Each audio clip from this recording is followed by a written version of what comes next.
এই পুরো বাড়িতে আমার মায়ের একটা চিহ্ন তো আর বাকি রাখলেন না আপনারা। এভাবে কেন বলতেছো বাবা? আপনারা যে সব প্ল্যান করে করতেছেন না, সেটা আমি খুব ভালো করেই বুঝতেছি। ইভান, তোমাকে কিছু না বলতে বলতেই তুমি হাতের বাইরে চলে গেছো। সামান্য একটা ভুলের জন্য এতটা বছর এরকম করা কোনো মানেই হয় না। ওনাকে বলে দিয়েন এটা কোনো সামান্য ভুল ছিল না, ইট ওয়াজ এ মার্ডার। ইভান, সরি। এখনই তো অ্যাক্সিডেন্ট হয়ে যেত, তারপর দোষটা হইতো আমার। নাম কি? নূপুর। ফাঁকা রাস্তা, একা একটা মেয়ে মানুষ, তার উপরে আবার বিয়ের সাজে, রিস্ক তো আছে বল। আপনি মনে হয় একটু বেশি কথা বলেন না? যা বাবা, আমি আবার কি এমন বললাম?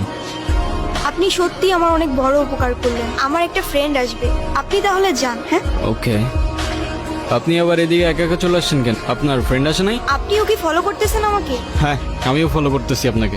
নেন। সরি, আসলে আমার একদমই খেয়াল ছিল না। আপনি কি আমাকে একটু শ্যামপুর স্টেশনে পৌঁছে দিতে পারবেন? ওকে, প্যারা নাই, চলেন বাসায় জানে। কি এই যে পালিয়ে বিয়ে করছেন।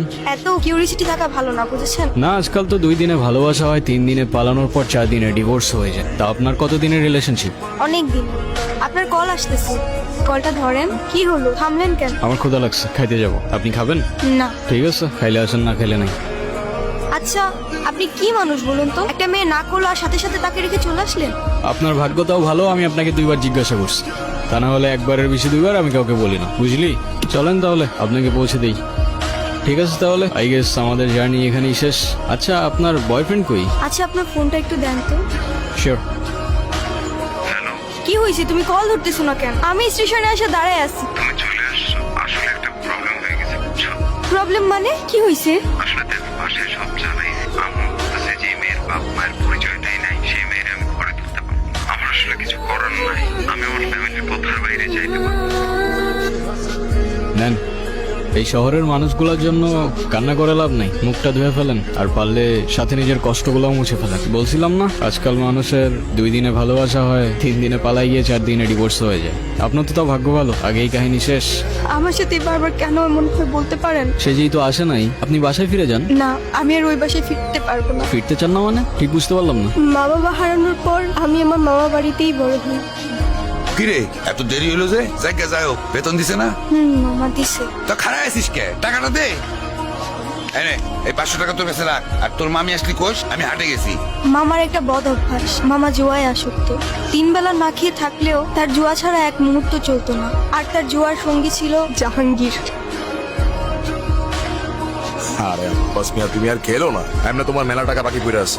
এমনি খেললে তো বাড়িঘর বন্ধ থাকতেও। এর থেকে তোমার আমি যেটা কইছি সেটা তোমার লেগে ভালো। জাহাঙ্গীর নিজের স্বার্থ উদ্ধারের জন্য সবকিছু করতে পারে। সুযোগ বুঝে আমাদের বাড়িতেও চলে আসে একদিন। রেখা, এগুলো ওরে পড়ায় নিয়ে আসো। আজকে জাহাঙ্গীরের লগে ওর বিয়ে। মাইয়াডার তো কিছুই কর নাই। বেশি কথা বাড়ানো তো। যাও, ওরে রেডি করে নিয়ে আসো, যাও।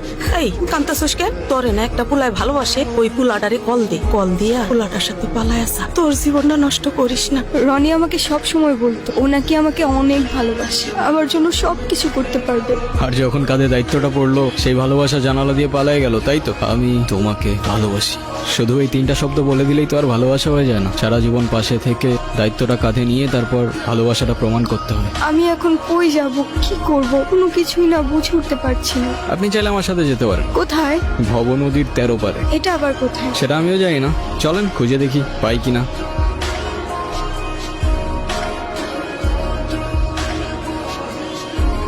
কি হলো? ফিউয়েল শেষ। এখন উপায়? আরে সেটা তো আমিও বুঝতেছি না। এ বাস বাইরো। এই গিরা, নিজের ভাগ নিরে ভাগাই দিয়া তুই আমারে কইতেছস পাইছো? শালা টাকা দে, তুই আমার টাকা দে। এইসব কি কইতেছস জাহাঙ্গীর তুমি? এত টাকা আমি কই পাবো? তুই টাকা দিবি, আনালে তোর ভাগ নিরে তুই আনবি। ওর সাথে বিয়ে হওয়ার আগ পর্যন্ত এই শিরনে আমি খুব। মোস্তফা কে? আমার বাবা। মা আর আমি অনেকদিন বায়না করার পর অবশেষে একদিন বাবা আমাদের ঘুরতে নিয়ে যায়। মা মা আইসক্রিম খাবো। আইসক্রিম? দাঁড়াও, আমি যাবো আর আসবো।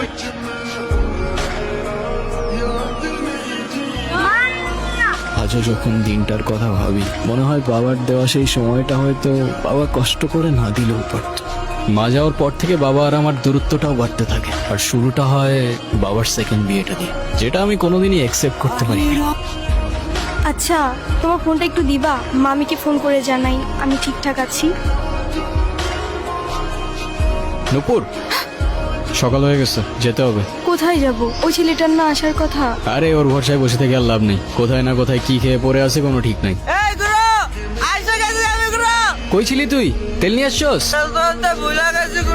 কিন্তু মেহমান ঠিকই নিয়ে আসছে। নূপুর, আমি তোমারে বারবার বললাম যে আমি শেরওয়ানিটা পরে তো তুমি আমার লেগে এতটুকু অপেক্ষা করতে পারলা না? তোমার লেগে শেরওয়ানি আমি এখনো করি। সময় থাকতে থাকতে তোর ভাড়াটে নাট বল্টু নিয়ে কাইটা পর জাহাঙ্গীর, সময় চলে গেলে শেরওয়ানির সাথে সাথে তোর ইজ্জতটাও খুলে যেতে পারে।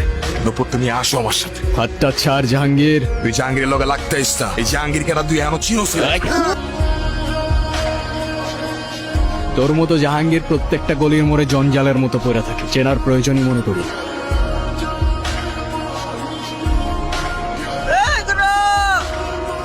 এই, ছুরিটা নামা।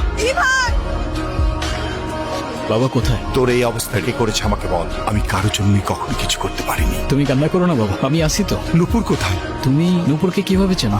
আরে ওই তো, তুই কোথায় আছিস, কি করছিস, আমাকে সব খবর দিল।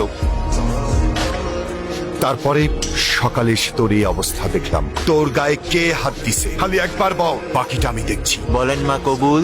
আমি কবুল বলবো না। বিয়ে করবি না মানে? করবে না মানে করবে না।